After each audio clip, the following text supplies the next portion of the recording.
Allison felt as if the expensive dining room walls were closing in on her. The polished silver cutlery sparkled in the sunlight pouring through the panoramic windows, the same light that now cruelly exposed her modest dress. She had bought it just for this visit, and in the morning it had seemed decent enough. "Son, where did you find this girl? They're not beggars, are they?" Victor's words hung in the air like the strike of a gong. "This won't work, Allison. Not with your daughter. So eat, and then leave my house."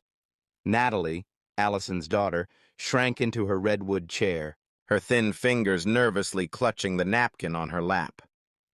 Alex, the host's son, turned pale but remained silent, caught between his father and the woman he loved.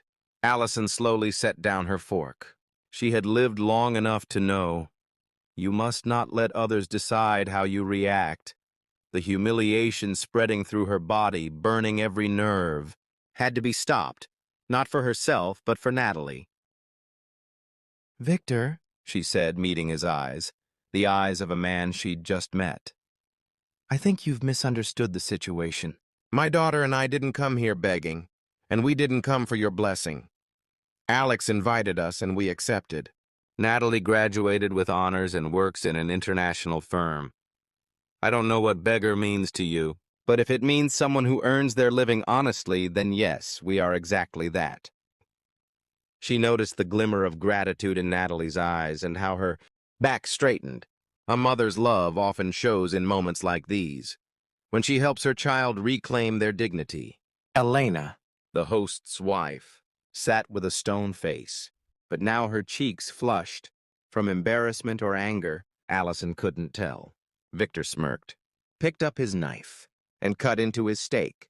"Oh, come on, spare me the drama," he said with a full mouth. "We all know what this is. I've seen dozens of flings like this. My son needs a girl from a proper family, not—" "Dad, stop." Alex finally spoke, voice steady. "You're insulting my future wife. And her mother." "Future wife?" Victor choked, coughing violently. So that was it. Allison now realized neither Alex nor Natalie had told his parents about their plans. The news was meant to be shared over lunch, and now everything was falling apart. Natalie had met Alex a year and a half ago at a marketing conference. He seemed like a normal guy, smart, funny, a bit ambitious. She didn't know at first that his father owned one of the city's largest construction firms. Alex never flaunted his wealth. He drove a modest car, rented a simple flat, worked at a friend's company. "I want to earn everything myself," he often said, and Natalie believed him, because she, too, had learned to rely only on herself. When he proposed, it was just as modest as everything else. A quiet restaurant, a velvet ring box, and eyes filled with love and hope. She said yes without hesitation, only later learning his parents knew nothing about her. "I want you to meet them first," he explained. "Then we'll tell them." "They'll be against us," Natalie warned. "What does it matter?" He shrugged. "I'm an adult. I'll decide who I spend my life with." Natalie told her mother about the visit a week ahead. Allison spent the week in quiet anxiety. She knew how the world worked. Wealthy families rarely accepted outsiders, especially those without status or connections. But she never shared her fears with Natalie. Her daughter was happy, and that was enough. "Future wife," Victor repeated after regaining his voice. "You've lost your mind, Alex. This is ridiculous." "Not at all," Alex said, placing a hand on Natalie's shoulder.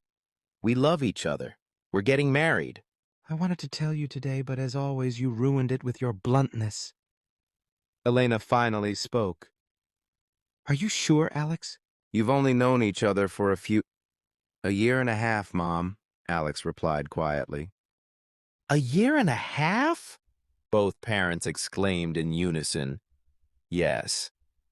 He had hidden the relationship from them for that long, lived a double life. Suddenly, a new worry bloomed in Allison's chest. If he could hide that from his parents, What else might he be hiding? I didn't want you interfering, Alex explained. I knew how you'd react. And we reacted right. Victor slammed his fist on the table. The dishes clattered. I didn't raise you to marry just anyone. You have a brilliant future. You're to lead this company, and you need a proper partner. A daughter of our partner or a business rival. This is business, son. Love isn't business, Dad. Victor snorted. Love? Where do you even see love these days? That's just fairy tales for kids. In reality, it's all about interest. I highly doubt this girl and her mother don't have an interest in your wealth. Victor! His wife snapped again, but it was too late. Allison's anger flared like fire. She would not let anyone insult her daughter. Not today, not ever. You're absolutely right, Victor, she said, rising from the table and placing her napkin beside her plate. We do have an interest. We want Natalie to be happy, and she will only be happy with the man she loves. That man, unfortunately for you and now sadly for us, is your son. Natalie tugged at her mother's sleeve, trying to stop her. But Allison couldn't be stopped now. I raised my daughter alone. Her father left when she was 5, said we were holding back his career. We survived poverty. Humiliation. But I never taught my daughter to sell herself for money. I taught her honesty and love. If you think that's a flaw, I pity you. And even more, I pity your son, if he shares your views. She turned to Natalie. Let's go, darling. But Natalie didn't move. She looked at Alex, waiting for his response, and he didn't disappoint. No one's going anywhere, he said firmly, taking her hand. This is my home too, and I invite my fiancée and her mother to stay. Victor turned crimson.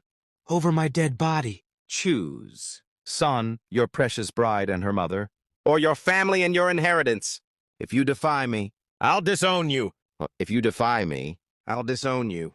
Elena suddenly mocked him, shocking everyone. Victor, do you even hear yourself? You sound like a villain from a cheap film. He stared at her in disbelief. You support this madness? I support our son's right to choose, she said firmly. Alex has never given us a reason to doubt his judgment. If he's been seeing this girl for 1.5 years and wants to marry her, he must have his reasons. She turned to Allison. I apologize for my husband. He's blunt. Let's all calm down. Perhaps dessert will ease the tension. Allison hesitated. A part of her wanted to grab her daughter and run, but she knew this lunch might shape Natalie's future. If she slammed the door now, the conflict would be final. Please, Mom, Natalie whispered. Let's stay. And so, Allison stayed. But the mood was beyond repair. They ate in silence, avoiding eye contact. Only Alex and Natalie exchanged tender glances of mutual support. When dessert arrived, chocolate mousse and fresh fruit, Elena tried to lighten the mood. Tell us about yourself, Natalie. Alex says you work in international business? Yes, in marketing, Natalie replied softly. I graduated with honors in economics. Now I'm promoting a new product line. Of course, Victor said with sarcasm. Marketing's such a profitable field.